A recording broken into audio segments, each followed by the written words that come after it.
I was losing my cognitive abilities, he claimed. That single, calculated lie, designed to make everything easier for him, was a turning point. That lie was the trigger for him to steal my entire life's work, my home, my legacy, and my chosen family.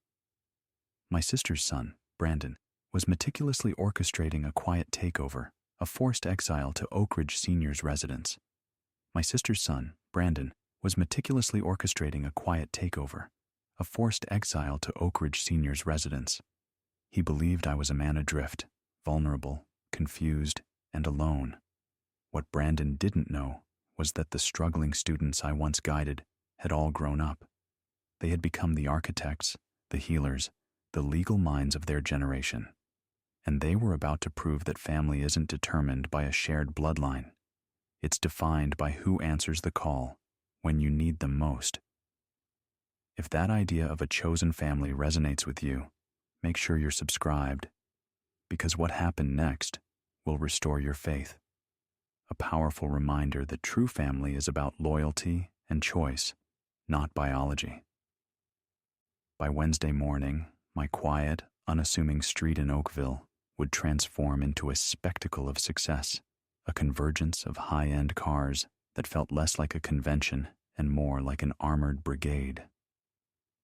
Because what happened next will restore your faith, a powerful reminder that true family is about loyalty and choice, not biology. By Wednesday morning, my quiet, unassuming street in Oakville would transform into a spectacle of success, a convergence of high-end cars that felt less like a convention and more like an armored brigade. Brandon was about to receive the most profound lesson of his lifetime. He thought he saw an old man alone. He was about to meet the 238 lives I'd saved, ready to defend their home. Brandon had been dismissing me for 7 months, ever since his parents ran into financial trouble and lost their condo in Brampton. Brandon had been dismissing me for 7 months, ever since his parents ran into financial trouble and lost their condo in Brampton. From day one, he made it clear he didn't consider my life's work meaningful. "You were just a principal," he'd say whenever his mother asked him to show me respect. "You lived on a principal's salary." My dad built a real business before the economy tanked. Brandon saw what he wanted to see, an old man driving a 2011 Toyota Camry, perpetually shopping at Freshco, living a constrained life on a $48,000 a year pension. He cataloged the quiet desperation, the modest 2-story brick bungalow I'd called home since 1990. A house he saw as a mere 2-story retirement fund, but which was, in reality, a $1.6 million asset. 3 bedrooms, 2 baths, 2,000 square feet on a tree-lined street that had now exploded in value. 3 bedrooms, 2 baths, 2,000 square feet on a tree-lined street that had now exploded in value. This is where the dual grief set in. He saw a financial asset ripe for the taking. I saw the silent monument to my sacrifice. Bungalows on my block were selling for $1.6 million.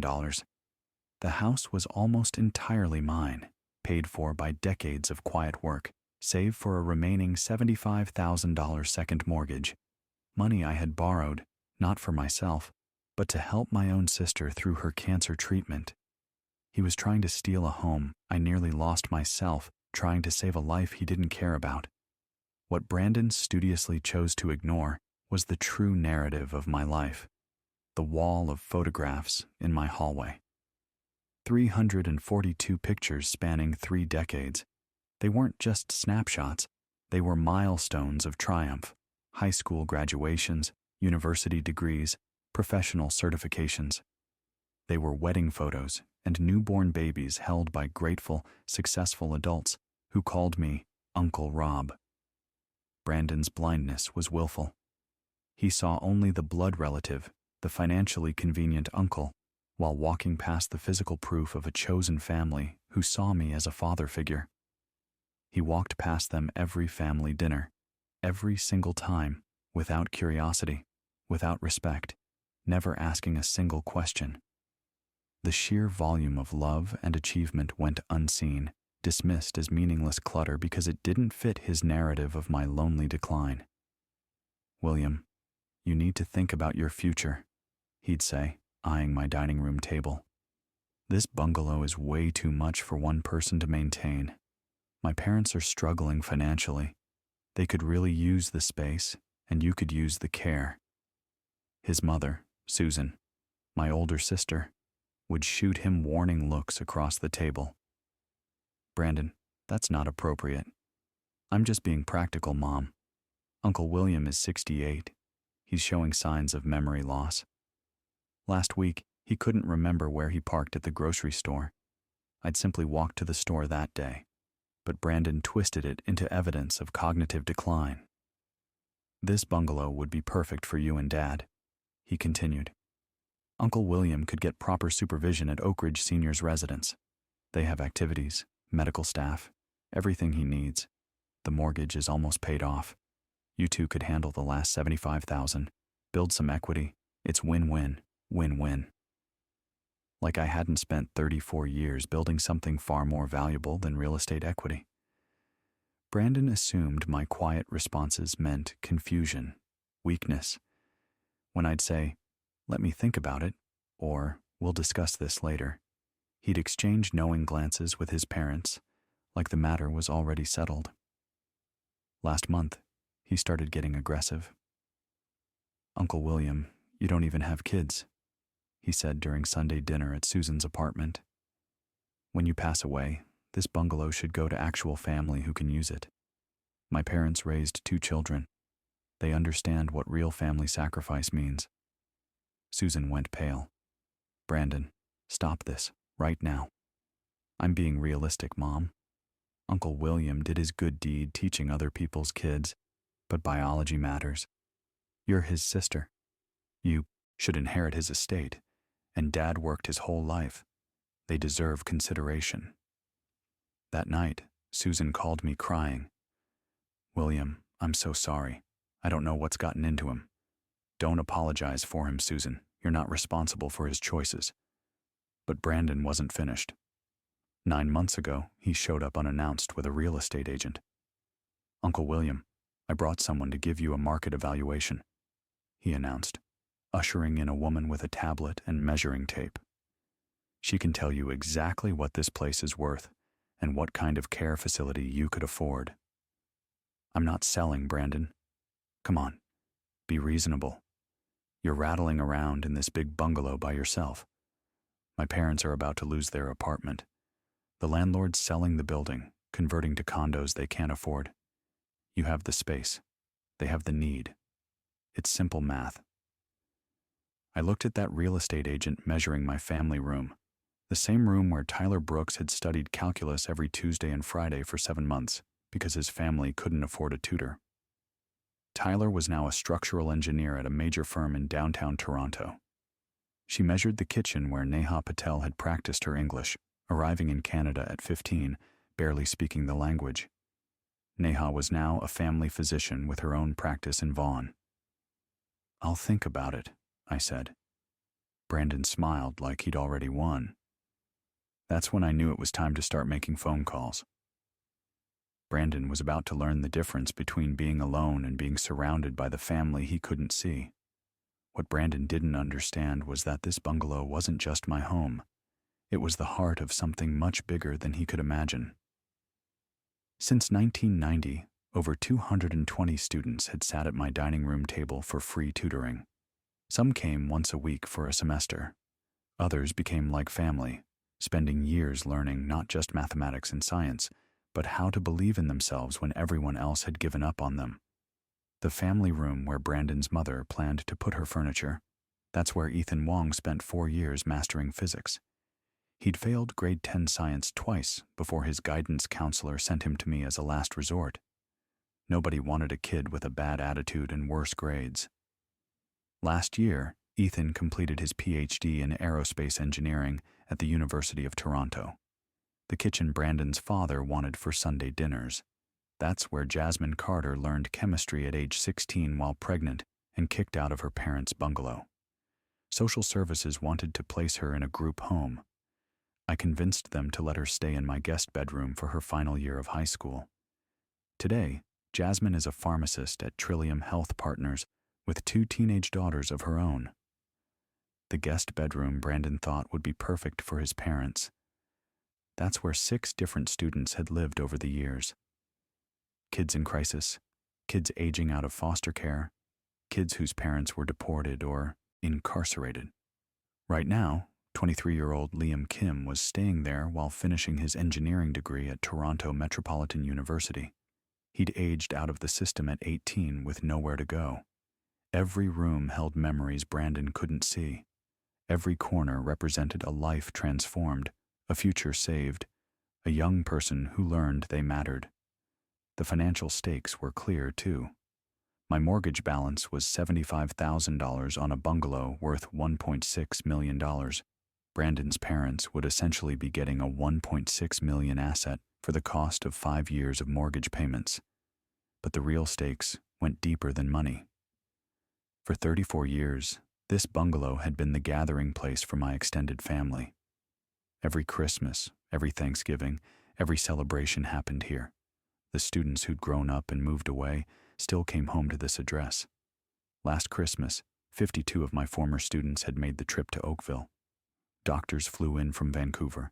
Engineers drove up from Windsor. Teachers came from Ottawa. The bungalow was packed with successful adults who still called me Mr. Harper or Uncle William, who still considered this their second home. Brandon wanted to erase all of that so his parents could avoid apartment hunting. There was another dimension Brandon couldn't see. My reputation in the community for 3 decades. Guidance counselors at Oakville High School had sent me their most challenging students. The kids who were failing, who had rough home lives, who needed someone to believe in them. That informal referral network was still active. Liam Kim, sleeping in my guest bedroom, had been referred by a social worker just 9 months ago.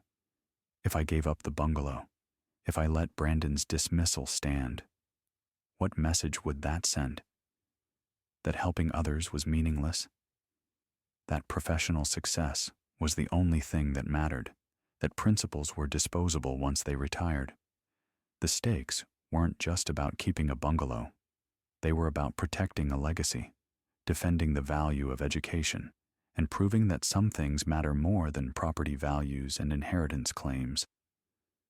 November 12th arrived like any other Friday. Brandon had asked to come by to discuss my future, his words dripping with condescension.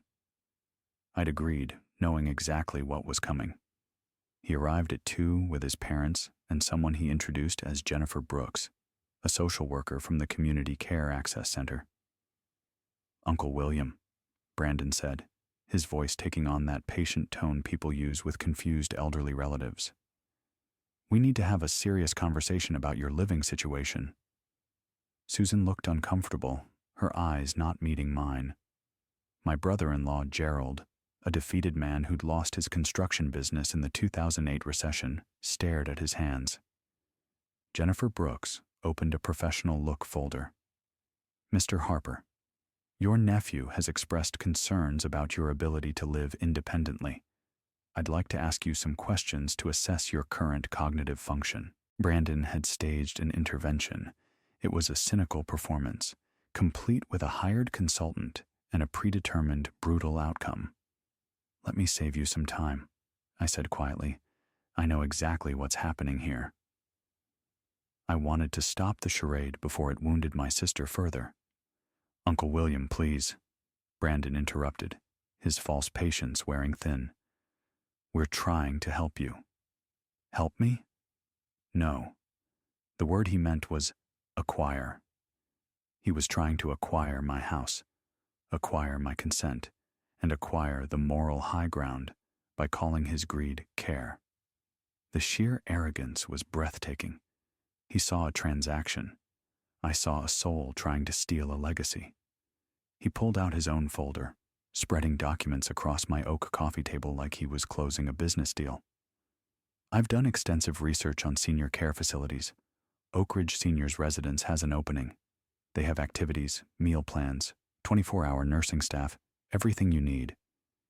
"I'm 68 years old, Brandon, not 90. I don't need nursing care. That's the cognitive decline talking, Uncle William. You can't see that you need help. That's why we're here. Brandon turned to the social worker. Miss Brooks, can you explain to my uncle why this is necessary? Before she could speak, I stood up and walked to my desk. I opened the bottom drawer, the one I usually kept locked. Inside were 3 decades of letters, cards, and photographs. Brandon, do you know what's in this drawer? He looked confused by the change of subject. Uncle William, we're trying to discuss your care needs. I pulled out a business card. Dr. Ethan Wong, PhD, Senior Aerospace Engineer, Pratt & Whitney, Canada. Brandon glanced at it dismissively. What does that have to do with anything? Ethan failed grade 10 science twice. His teacher said he'd never graduate high school. He sat at that dining room table you want for your father for 4 years, learning physics, learning to believe he was capable of more. Another card, proof of a life not wasted, joined the first on the oak coffee table. Dr. Jasmine Carter, clinical pharmacist, Trillium Health Partners. Jasmine was 16 and pregnant when she came to me. Everyone told her to drop out, get a job, forget about education. I told her she could be anything she wanted to be. The floodgates opened. The business cards kept coming, a relentless, professional wave of proof. Neha Patel, MD, family physician. Tyler Brooks, structural engineer, Stantec. Detective Rebecca Lopez, Peel Regional Police. Professor Michael Adebayo, McMaster University Department of Mathematics. These were not names. They were the echoes of a promise kept. They were the true currency of my retirement, my return on investment. If you ever doubted the power of a single person to change a life, look no further than this pile of credentials on my table. This was my will, my testament, and my family. If you have a teacher or mentor who changed your life, I encourage you to share their story in the comments below. Because this is the legacy that truly matters. Brandon's confusion was turning to irritation. Uncle William, this is very nice.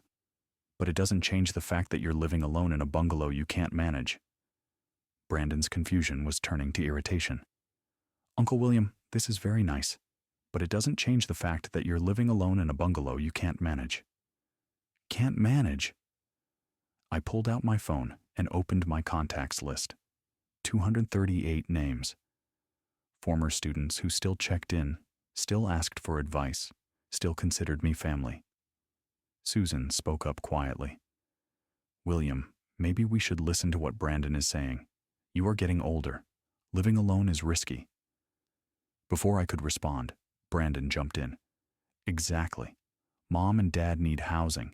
You need care. The bungalow needs to stay in the actual family. Real family, not just students you taught. There it was. The phrase that revealed everything. Real family. Miss Brooks, the supposed social worker, cleared her throat. Mr. Harper, I think what your nephew is trying to say is that blood relatives should take priority in estate planning and care decisions. I looked at this woman who'd come into my home with predetermined conclusions, at my nephew who'd orchestrated this performance, at my sister who was too beaten down by life to stand up for what was right. You're not a real social worker, are you? I asked Miss Brooks. She blinked. I'm a consultant who specializes in senior transition planning.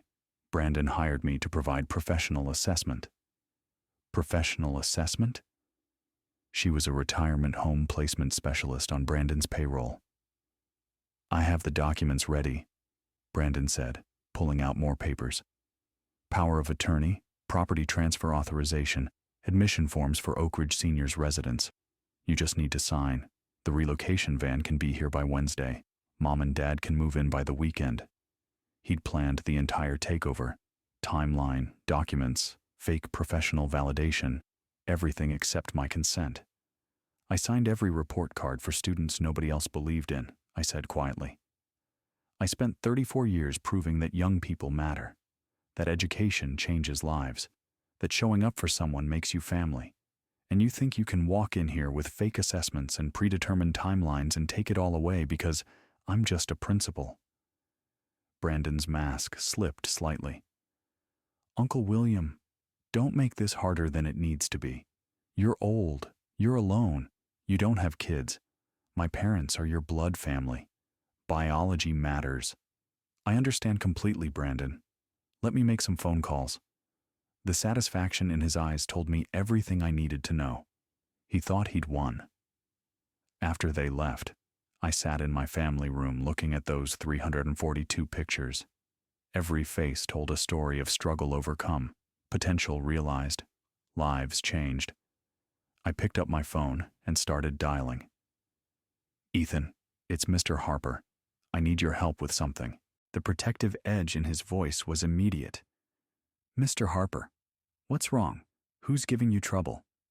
Just some family business I need to handle. Nothing urgent. Family business. His voice went cold. Give me details. I explained Brandon's plan, the fake assessment, the timeline, the documents waiting to be signed. The silence on the other end was ominous. Mr. Harper, do you want to move? Not particularly.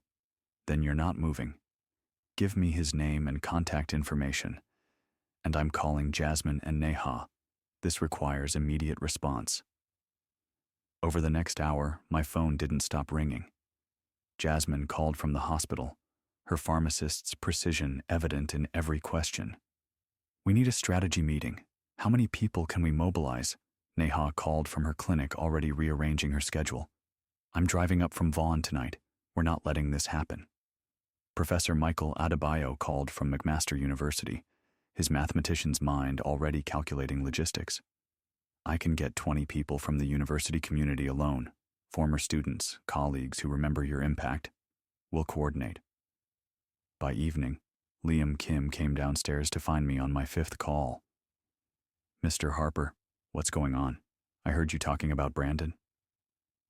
Liam was a quiet young man, brilliant with computers, but still finding his way.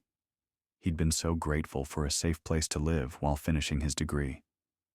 Just handling some family matters, Liam. Nothing for you to worry about. His jaw set in a way I recognized. You gave me a home when I had nowhere to go. You're not losing your bungalow because of some greedy nephew. I'm in engineering. I know people. Let me help. That's when I realized what was happening. These weren't just former students offering polite support. These were adults who considered me family, who were coordinating a response with military precision, who weren't going to let anyone take away the place that had saved their lives. Friday evening, the first car pulled up. Dr. Ethan Wong arrived from his office in downtown Toronto, still wearing his business suit, carrying a briefcase that probably cost more than my monthly pension. Mr. Harper, he said, hugging me like I was his father. Where is this nephew of yours? At work, I assume. Good. We need time to prepare. Ethan surveyed my bungalow with analytical eyes. This place looks exactly the same. God, the memories. By 6:00, my driveway was full. Dr. Jasmine Carter arrived with her husband and 2 teenage daughters. Mr. Harper taught me chemistry at this table, she told her daughters, pointing to my kitchen. He's the reason you have a mother with a PharmD. Dr. Neha Patel came with her brother, also a former student, now a lawyer. Mr. Harper, we've been making calls all day. You're going to have quite a crowd by Wednesday. Wednesday? That's when Brandon said the relocation van was coming, wasn't it? I'd mentioned that detail during my calls. Yes, but I didn't expect you all to take time off work. Mr. Harper, Neha said firmly, you took time to tutor me for free for 9 months. You taught me English, helped me adapt to Canada, believed in me when I was a terrified immigrant teenager. I'm taking 1 day off work. It's not even a question. By AT, 41 adults filled my bungalow. Engineers, doctors, teachers, business owners, all sharing memories. Remember when Mr. Harper taught us quadratic equations using basketball trajectories? Tyler Brooks laughed. I actually understood math for the first time in my life. He made everything relevant. Rebecca Lopez added, "When I said I wanted to be a cop, he taught me statistics using crime data, made me fall in love with numbers." Michael Adebayo pulled out his phone, showing photos of his university classroom. "Mr. Harper, I named my advanced calculus course after your teaching philosophy. Believing in the impossible, it says on the syllabus. Your words." These weren't just successful adults reminiscing. These were grateful former students honoring the man who'd changed their trajectories. Liam Kim moved through the crowd in amazement. He'd known Mr. Harper was special, but seeing this response was overwhelming. "How many students did you tutor, Mr. Harper?" Liam asked. "I never kept exact count. Maybe 220 over the years." "Try 238, Ethan said, pulling up a spreadsheet on his laptop. "I've been coordinating responses all day. This is everyone we've contacted so far." 238 confirmed, with more still calling in. As the evening progressed, the conversation turned strategic. "So, what's the plan for Wednesday?" Jasmine asked. "Simple," Ethan replied. "Brandon expects to find a confused old man ready to surrender his bungalow. Instead, he'll find 200 adults who consider Mr. Harper family and this bungalow sacred ground." "What time did he say the relocation van arrives?" Neha asked. 8:30 in the morning. Liam checked his laptop. "Perfect. I'm coordinating parking logistics. We'll need the entire street." Rebecca Lopez, the police detective, nodded approvingly. "I'll make sure it's legal. No parking violations, no complaints from neighbors, just a peaceful gathering of family." The word family hung in the air. "That's what we are, right?" Michael Adebayo said quietly. "Mr. Harper, you asked me once, what makes someone family?" I didn't have an answer then. I do now. Family is who shows up when someone needs them. Who invests in your future when you have nothing to offer in return? Who believes in you when everyone else has given up? Ethan stood up, surveying the room. Brandon wanted to know about real family. Wednesday morning, he gets his education. By 10:09, most of my former students had checked into hotels around Oakville, but several insisted on staying. Ethan took the couch he'd claimed as his favorite studying spot 34 years ago. Jasmine and her family took the guest bedroom, displacing Liam to an air mattress in the hallway. "I'm happy on the floor," Liam insisted. "This is history being made." As I lay in bed listening to familiar voices filling my bungalow, I realized Brandon had made a fundamental miscalculation. He'd seen a lonely old principal in a bungalow too big for one person. What he'd failed to see was the heart of a family that stretched across Ontario and included doctors, engineers, professors, and business leaders who'd spent years proving that education matters more than biology. Tomorrow morning, Brandon would learn the difference between being alone and being surrounded by family. Tomorrow morning, he'd discover what 200 successful adults look like when they stand together. Tomorrow morning, he'd find out what happens when you threaten the man who changed their lives. Wednesday morning arrived cold and bright. I woke at 5:30 to the smell of coffee and pancakes. Jasmine was in my kitchen cooking breakfast like she had as a teenager. "Big day, Mr. Harper. You ready?" I looked out my window. By 7:30, the transformation was complete. 238 vehicles lined both sides of my street and the adjacent blocks. Lexus sedans, Audi SUVs, Tesla Model Ys, Infiniti Q50s, a fleet representing millions in combined value, creating a corridor of success leading to my front yard. But the cars were just the beginning. 238 adults in professional attire stood in organized rows across my front lawn and down the sidewalk. Dr. Ethan Wong in a suit that probably cost $4,000. Dr. Jasmine Carter in her hospital whites with her pharmacy credentials displayed. Dr. Neha Patel in professional medical attire. Professor Michael Adebayo in academic regalia. Each person held a small sign with their name, credentials, and a single line, "Student of William Harper." The formation was precise. Ethan had organized them by profession. Medical professionals on the left, engineers and scientists in the center, educators and public servants on the right, business owners and legal professionals filling the gaps. 238 signs, 238 success stories, 238 lives that had started at my dining room table. At 8:45, neighbors began emerging from their bungalows. Mrs. Peterson from across the street stood on her porch in amazement. The Kumar family next door gathered at their window. Word was spreading through Oakville. Something extraordinary was happening at Mr. Harper's bungalow. At 8:57, Brandon's black Infiniti turned onto my street. I watched from my front window as his confident expression dissolved into confusion, then shock, then something approaching panic. He had to park 4 blocks away. The street was completely filled. Brandon walked slowly toward my bungalow, his head swiveling left and right, taking in the impossible scene. Behind him, a relocation van rounded the corner and stopped. The driver couldn't get within 200 meters of my bungalow. Brandon approached the edge of my property and froze. 238 pairs of eyes watched him with focused attention. Dr. Ethan Wong stepped forward, his voice carrying calm authority. "You must be Brandon Keller." Brandon's mouth opened and closed. "Who? What is this?" "I'm Dr. Ethan Wong, senior aerospace engineer at Pratt & Whitney, Canada. These are my fellow students. We all studied under Mr. Harper." Dr. Jasmine Carter stepped up beside him. Dr. Jasmine Carter, clinical pharmacist at Trillium Health Partners. Dr. Neha Patel joined them. Dr. Neha Patel, family physician. One by one, 238 successful adults introduced themselves. Each name, each credential, each achievement hitting Brandon like physical blows.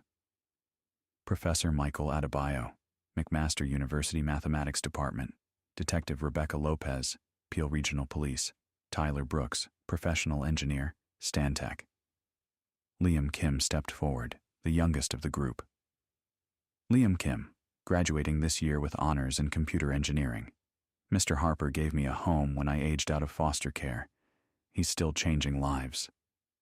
Brandon's face cycled through disbelief and horror. "We understand," Ethan continued, "that you have questions about Mr. Harper's living situation." "My uncle," Brandon's voice cracked. "William Harper, the man who taught us, the man who changed our lives, the man you think should be moved to a retirement home so your parents can have his bungalow." The crowd shifted slightly, a subtle movement that somehow made them appear even more formidable. Neha Patel's voice cut through the morning air. "Mr. Keller, I arrived in Canada at 15, speaking broken English. Mr. Harper tutored me for free for 9 months. He's the reason I'm a doctor today. And you think he needs cognitive assessment?" Jasmine stepped forward. "I was 16 and pregnant when Mr. Harper took me in. Everyone told me to give up on education. He told me I could be anything. Now I'm a pharmacist with 2 daughters who will both go to university. And you think this bungalow should go to your parents because they're blood family?" Brandon looked desperately toward the relocation van still blocked down the street. "You don't understand. My parents need housing. My uncle is alone. He doesn't have children." Ethan's voice went cold. "Doesn't have children.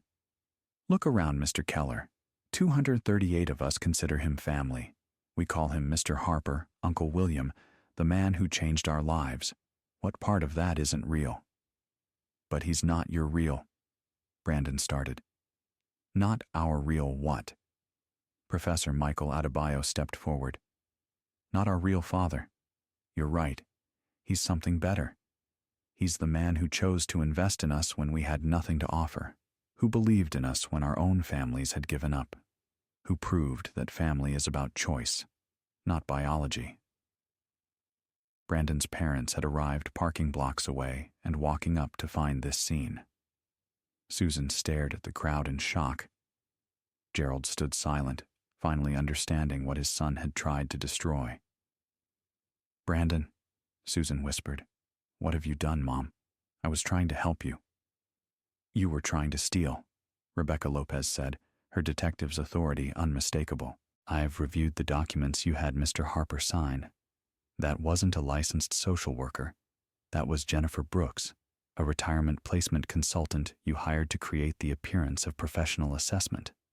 You attempted to coerce a competent adult into surrendering his property using fraudulent medical claims. Tyler Brooks addressed Brandon's parents directly. Mr. and Mrs. Keller, I don't think you understand what your son was asking Mr. Harper to give up. This bungalow isn't just a building.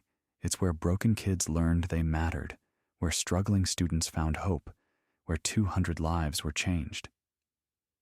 We didn't know, Susan said, tears streaming down her face.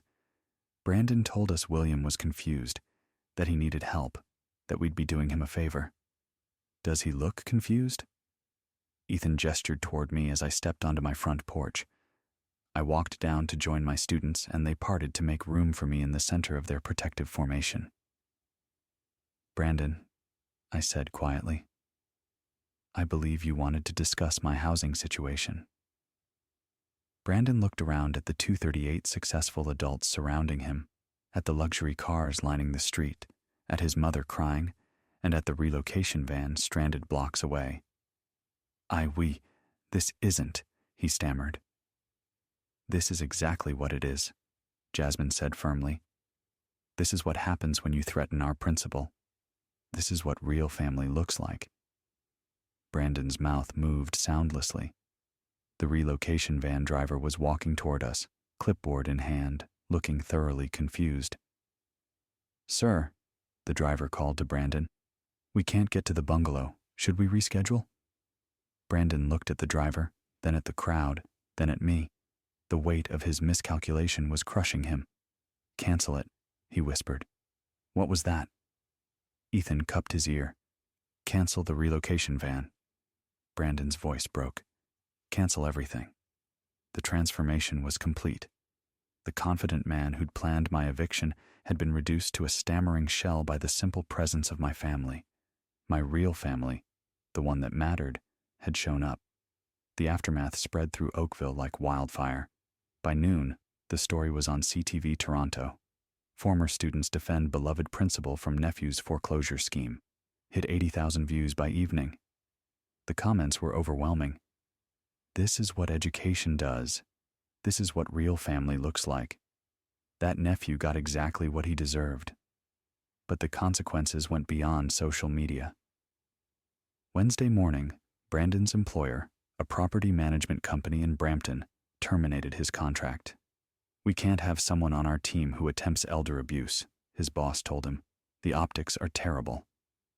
The financial consequences were just beginning. Susan and Gerald, humiliated by their son's actions, moved to Sudbury to live near Gerald's brother. We can't stay here after what Brandon did, Susan told me in a tearful phone call. William, I'm so sorry. I should have stood up for you. Brandon's girlfriend left him within a week. She'd seen the video, read the comments, heard the full story. I can't be with someone who'd do that to family, she told mutual friends. But perhaps the most devastating consequence was professional. Brandon worked in property management and real estate consulting. The video followed him everywhere. Potential clients Googled his name and found the story. Business contacts stopped returning calls. His reputation was destroyed. Meanwhile, the positive effects for my real family were extraordinary. The viral video led to donations for a new scholarship fund exceeding $250,000. The William Harper Education Fund, administered by McMaster University, would provide tutoring and mentorship for struggling students across the Greater Toronto Area. 15 retired principals contacted me, inspired to start similar tutoring programs in their communities. The ripple effect was spreading. Liam Kim, who'd witnessed everything, graduated that spring with honors and immediately got hired by a tech company, but he didn't move out. Mr. Harper, would you mind if I stayed another year? I'd like to help you tutor the next generation. Of course, Liam, there's always room. And every Sunday, former students would drop by, sometimes just for coffee, sometimes bringing their children to meet Uncle William, sometimes bringing new struggling students who needed what they'd once needed. Brandon had wanted to prove that blood makes family. Instead, he'd proven the opposite. Choice makes family. Investment makes family. Showing up makes family. Biology is just biology. Family is everything else. As a lifelong observer of the human spirit, I've learned that the greatest transformations often follow the deepest crises. Seeing Brandon on my doorstep, stripped of his arrogance and carrying the burden of his mistakes, felt like witnessing the most difficult kind of graduation. He had sought a financial transaction, yet he was met with a profound, undeniable truth. Family is not a default setting, but an active investment. His brokenness was a mirror reflecting the fundamental lesson we all must face, that true wealth is measured in the lives we touch, not the properties we own. The bungalow wasn't just wood and brick. It was a cathedral of chosen love, paid for not with a principal's salary, but with a principal's heart. When he asked for forgiveness, I didn't see the greedy nephew. I saw another struggling student ready for the long, hard work of becoming a better man. Forgiveness is not a gift we hand out. It's a field we invite others to help us cultivate, demanding genuine, observable change. So, I ask you now, as you close this chapter, look around your own life. Who have you chosen to invest in, not because of obligation, but because of a belief in their potential? That is where your true legacy resides. Don't wait for a crisis to define your family. Build it today with loyalty, presence, and choice, because the impact we have on others lasts far longer than any property we might inherit or lose. That investment is the only inheritance that truly matters.